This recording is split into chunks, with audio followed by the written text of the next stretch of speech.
Welcome to Scone, Bake, and Beyond. Hi, I'm Kathy, and I enjoy making scones, muffins, cookies, and all sorts of delicious baked goodies. Today, I'm sharing with you my recipe for Rhubarb Bran Muffins. Because the other day I was at the farmer's market, and the local farmer stalls had wonderful looking rhubarb. So I thought, let me share this recipe with you. These bran muffins are super moist, they're loaded with rhubarb, and then I add a little extra rhubarb on top and a little turbinado sugar on top just to add a little crunch. So let's bake.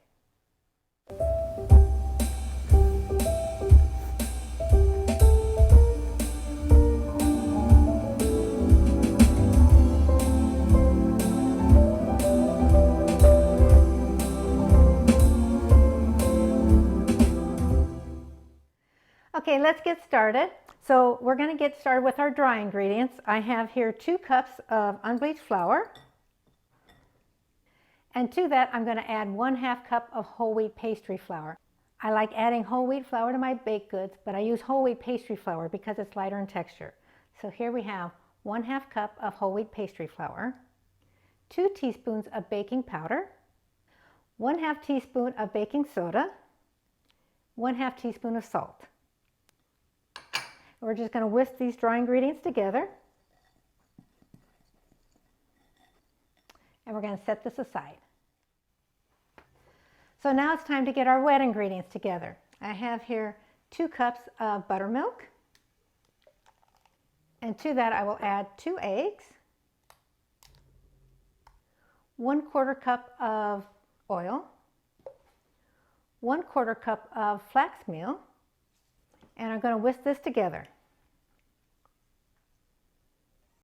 Okay, now that that's whisked together, I'm going to add 1 3/4 cups of sugar. There we go. We're going to whisk this together until the sugar is totally dissolved. Okay, now that the sugar is totally dissolved, I'm going to add in our flour mixture, our dry ingredients. And we're just going to barely whisk this together. We're just going to give it a little bit of whisk, but it's still going to be lumpy and you're still going to see some dry bits. So now we're going to add 8 cups of bran flake cereal, and just use your favorite bran flake cereal. And if you can't find this in the store, go ahead and substitute raisin bran and just leave the raisins in there. So 8 cups of bran flake cereal. And we're going to stir this until it's just barely combined. You will still have some dry bran flakes in there. Now it's time to add the rhubarb. I have here 1 3/4 cups of diced up rhubarb. It's about a 1/2 inch pieces there. We're going to add that in. And we're going to stir that in until it's just totally combined, but you don't want to overmix this. Okay, that looks really good. So let's get our pans out. I have here 2 jumbo muffin tins because these are going to be jumbo muffins.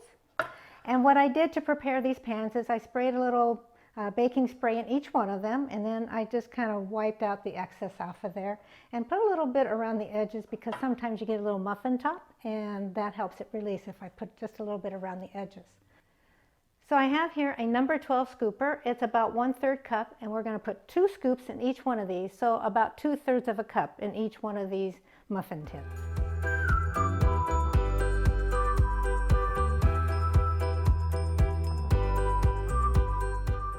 There we go. But we're not done yet. I have here 1/4 cup of rhubarb that I diced up really small, so we're going to sprinkle this on top.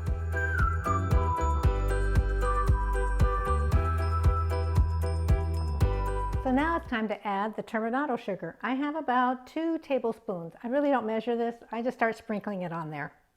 And this will add a nice little crunch on top of your muffins.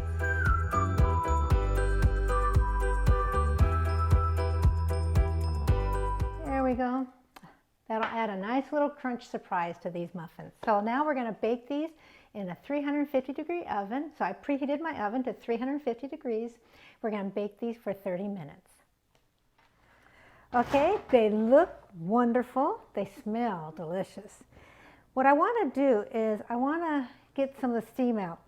if you leave these in here, you can have some soggy bottoms because there's steam down inside. So what I want to do is I just want to take a little offset spatula here and just kind of go around the edges. And then I just want to kind of lift it up. Get that little guy up there. There we go. And let the steam out. And I just kind of put on its side. And that way, that's how you prevent soggy bottoms. So we're going to do that to each one of these. There we go, the last one. Look at all that steam. Now we won't have soggy bottoms.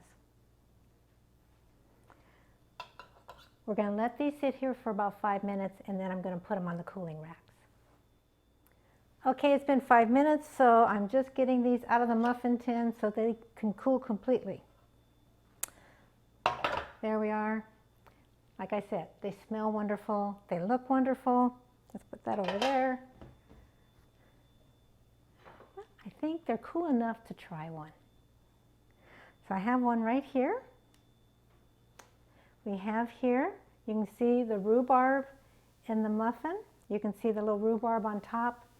And you probably won't pick this up in the camera, but I can see it. I can see the little crystals from that turbinado sugar to give it a nice little crunch. So now it's time to try it. I think what I shall do is open it up for you so you can see what it's going to look like. We can just pull it open like this. And look at all that rhubarb in there. They're moist. These are not dry bran muffins. These are very moist bran muffins. So now, to try and bite.